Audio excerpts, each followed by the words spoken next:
Successful people come in all ages, shapes, sizes, and colors, but they all have one thing in common: a winning attitude. The attitude we habitually present to the world can be controlled by you and me. We determine our attitude when we get up in the morning and set out on a new day. And our days, all the years of our lives, will usually reflect and give us back what we really expect.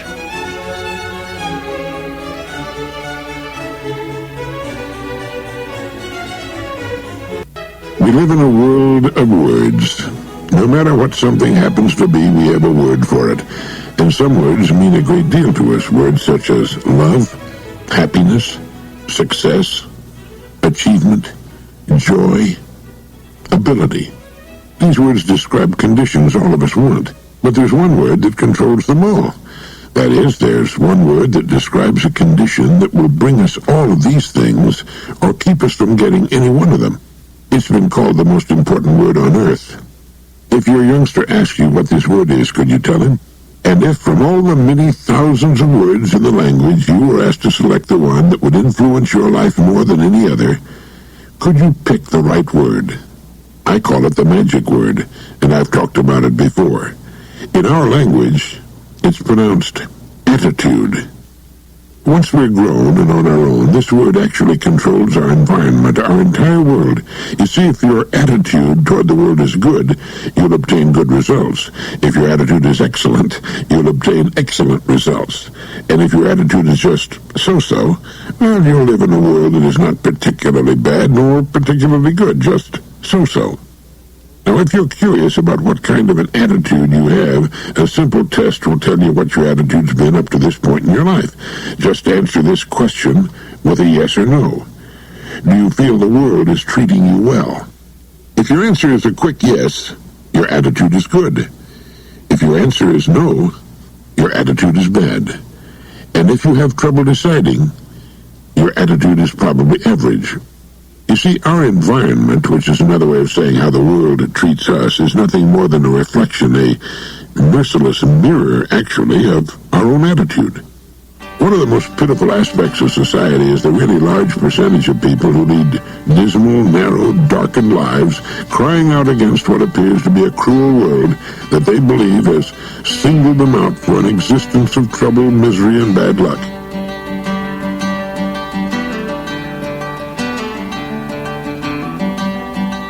Our attitude will determine whether we tend to be lucky or not.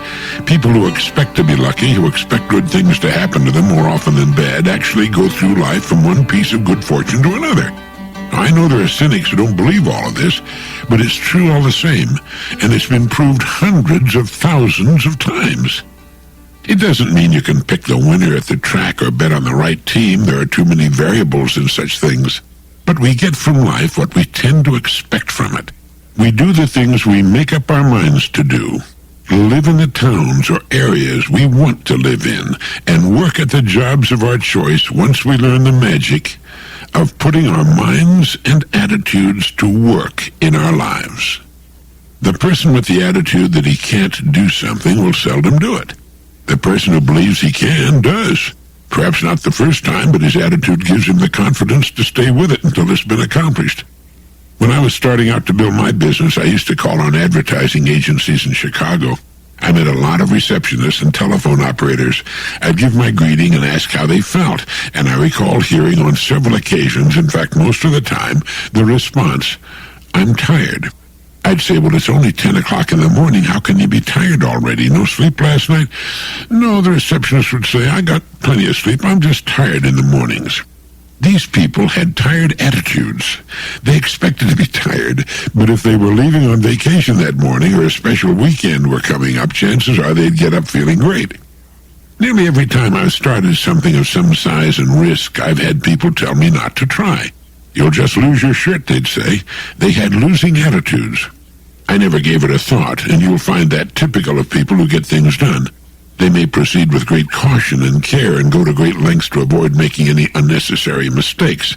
But they fully intend to win, and when they do, with an attitude of failure, we're whipped before we start.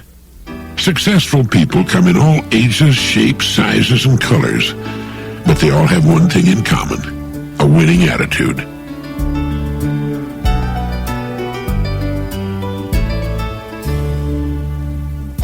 I ran across a quotation by Norman Cousins I thought you'd find interesting. He said, "The prime fallacy of pessimism is that no one knows enough to be a pessimist." I'm sure a pessimist would counter with the remark that if that's true, no one knows enough to be an optimist, but this would not change the truth of the former thought. The prime fallacy of pessimism is that no one knows enough to be a pessimist, and regardless of whether this is also true of the optimist, we do know that over the long haul, we tend to get what we expect from life. Because we tend to get what we really expect from life, it makes a lot of sense to choose to be optimistic rather than pessimistic. How many times have you heard someone say, or perhaps have said yourself, "With my kind of luck, such and such is bound to happen," indicating that your luck is generally bad and that you expect the worst. Even when people find themselves enjoying a sudden stroke of good fortune, they'll often say, "Well, it's too good to last," again indicating that they expect their fortunes in life to be generally bad. Now, this must be a hangover from times going back to the Dark Ages, and perhaps before, when life was 1,000 times more precarious than it is today. As recently as 100 years ago, if you cut your toe and blood poisoning, as it was called, set in, you could be a goner. The mortality rate for children was astronomical, and almost as high for adults. If a person reached his 30th birthday, it called for a real celebration. In fact, birthday celebrations for any age took on importance simply because getting from one to another was no little achievement. Now couple this with the almost total ignorance of the times, widespread illiteracy, and lives governed by superstition, and you can understand why people tended to be slightly on the pessimistic side, but that's in the past. And even then, it was the optimists who were responsible for what little forward movement occurred. Pessimists aren't builders. They're more often stumbling blocks. Instead of looking for the reasons something can be done or tried, they tend to look for reasons why it won't work. A pessimist is a real reactionary. He tends to go backward. He resists anything new and untried. He's the person who says the bottle is half empty instead of half full, or that the weather is partly cloudy instead of partly sunny. He dwells on his past failures and forgets his successes. He'll come up with 100 reasons for not doing something instead of a single good reason for doing it. He likes to say no to people, and as a result, says no to life. And getting back to that quote of Norman Cousins, perhaps the biggest fault of a pessimist is that he thinks he knows more than he does. He doesn't know about the power of enthusiasm and a good attitude. He won't move forward until all the lights ahead turn green, and thus never moves, because all the lights are never green at any one time. A person has to learn to be a pessimist. Children are the most wonderful optimists and think anything at all is possible. It must be in the home that so much of this natural enthusiasm dies or is killed. As George St. Anna said, we must welcome the future, remembering that soon it will be the past. And we must respect the past, remembering that once it was all that was humanly possible.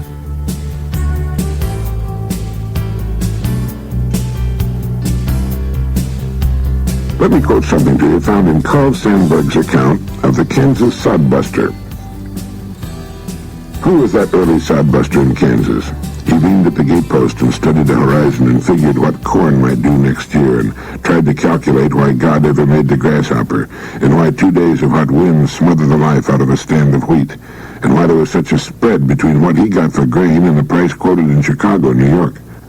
Drove up a newcomer in a covered wagon. What kind of folks live around here?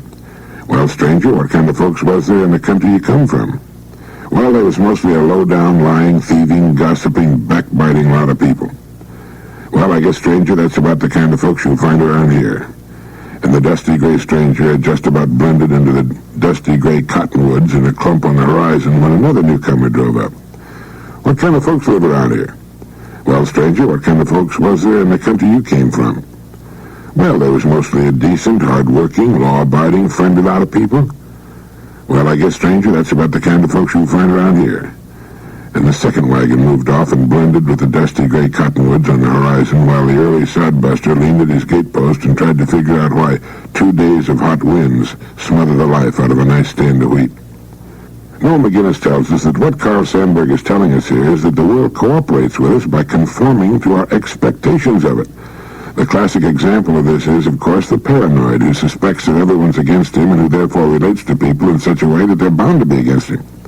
Psychologists have demonstrated that our idea of reality is determined by our perception of things, the way our senses interpret things, rather than the way things really are.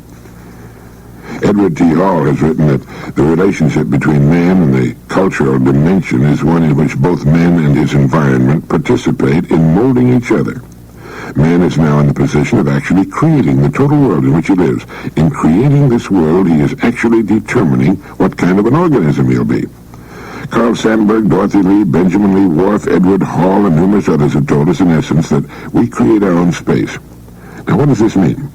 Well, as with Albert Einstein, it means that space is relative. Unlike Newtonian physicists, Einstein did not conceive of space as an absolute entity in relation to which things are organized. Quite the contrary, he defined space as the relationship that exists among things as a result of their organization. Well, the tendency for reality to be a self-fulfilling prophecy rather than an absolute given has been explained by some modern anthropologists. Dorothy Lee does a good job of it in Freedom and Culture. And what all this means for you and me is that our individual worlds will respond to us in the way in which we see them. They will become for us what we expect of them. We are the creators of our own surroundings.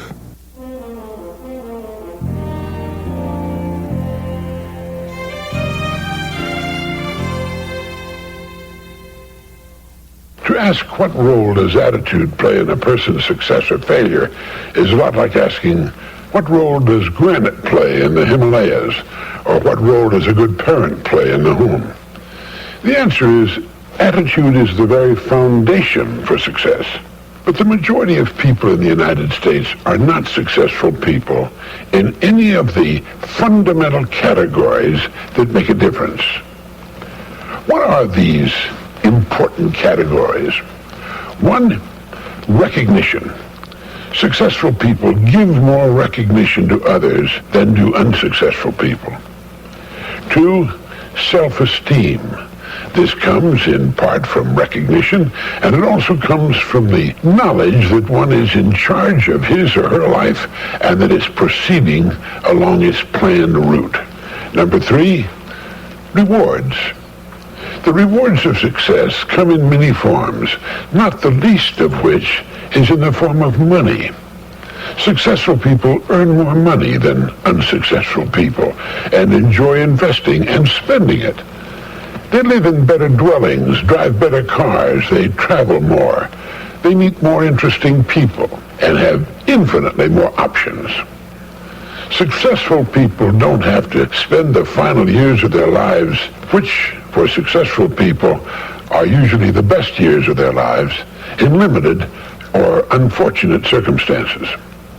Successful people tend to enjoy life more and tend to enjoy more of their years. Number four, change. The stimulation of change in our lives is of great importance. In fact, some experts in such matters believe change to be the second most important want on the part of people everywhere, right after recognition.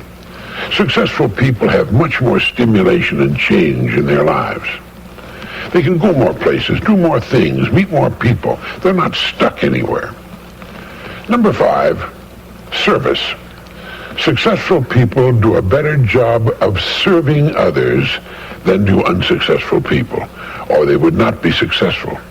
Their very success gives them more options and more freedom to be of service to others through foundations, libraries, hospitals, universities, the arts. The successful people of the country serve without fanfare by giving their time and money to charitable organizations of all kinds. To me, these are the five main categories in which the successful experience joy, satisfaction, and reward, and the unsuccessful do not.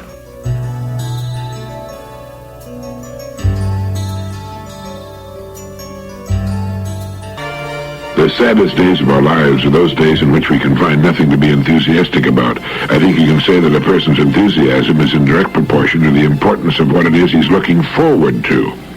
Thus, there are all sorts of degrees of enthusiasm. People tend to be mildly enthusiastic on Fridays simply because it's the last day of the week and they've got a free weekend coming up. People tend to be more enthusiastic about going home after work at night than they are about leaving for work in the morning. But the most fortunate people on earth are those who live most of their lives in a state of energizing enthusiasm. And you know what the key to enthusiasm is? Well, there are two keys, really. One comes from learning, the other comes from accomplishment. Learning new things tends to keep our enthusiasm high. Perhaps this explains the natural enthusiasm of children. If you've paid much attention to children, you've noticed that they're naturally enthusiastic and they're naturally happy. The reason adults tend to lose a lot of their enthusiasm for living is that they usually stop learning. As soon as school's over, they take the stand, consciously or unconsciously, that they know enough. Any learning they do from that point on, they do passively through the natural passage of time and experience, or again, passively through the media, newspapers, radio, and television. If new learning comes to them, it does so largely through no efforts, or at least minimal efforts on their part. Learning little that is new or interesting, their lives become repetitious and settle down into well-worn grooves. They see the same people and go through the same motions every day, and gradually or quickly, all or most of the enthusiasm fades from their lives. The second key usually ties in with the first, the second key being accomplishment. It's pretty hard to accomplish something new without first learning something new, even if the accomplishment is limited to improving one's golf game or making furniture in the basement. But we're enthusiastic when we're working on a project we want to complete or master. The key word there is want. It has to be something we want very much to do, as opposed to those duties and projects we must do whether we like them or not. Did you ever get a good look at a dog's face when he's chasing a rabbit? It's the happiest, most alert expression you'll ever see in your life. He's got something wonderfully worthwhile to do, and he's having the time of his life trying to do it. You'd hardly know it was the same dog you saw snoozing and twitching on the back porch before the rabbit came into the picture. He couldn't even keep his eyes open then. It's the same with people. The rabbit may be different for each of us, but it's our job to flesh it out. The word enthusiasm comes from the Greek word entheos, which means the God within. And the happiest, most interesting people are those who have found the secret of maintaining their enthusiasm, that God within.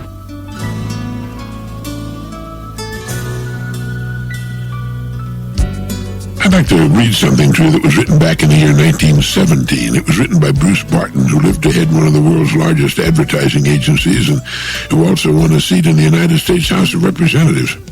The fact that this story was written in 1917 is not important. It's as true today as it was then. Bruce Barton wrote, "A little while ago, I was in charge of a large organization of salesmen. My chief sent me to a Midwestern city to appoint a manager for that territory. There were two candidates. We had their records in detail, but we had never met either of them. I was to look them over, form my judgment, and appoint the better man. I met one in Cincinnati, the other in St. Louis.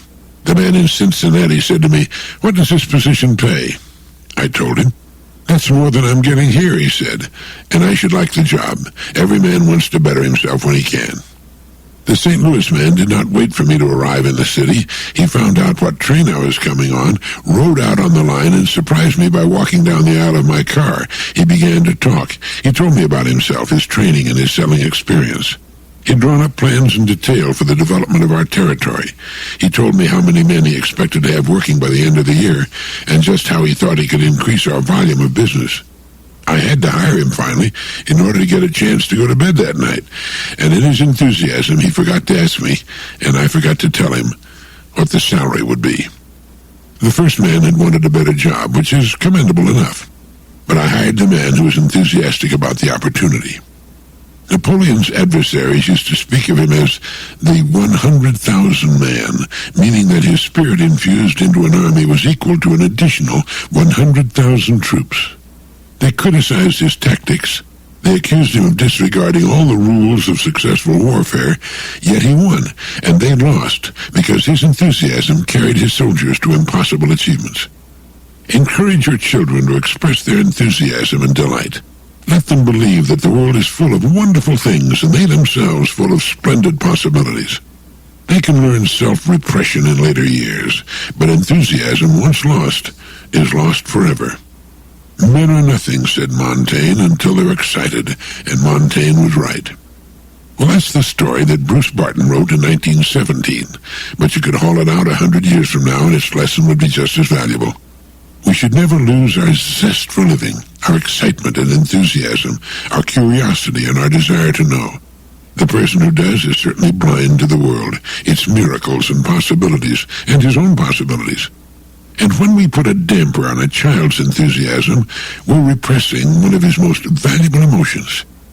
You know, the world is as exciting today as it was when we were children. The trouble lies in the fact that we tend to lose our children's eyes, and because of it, our enthusiasm for life.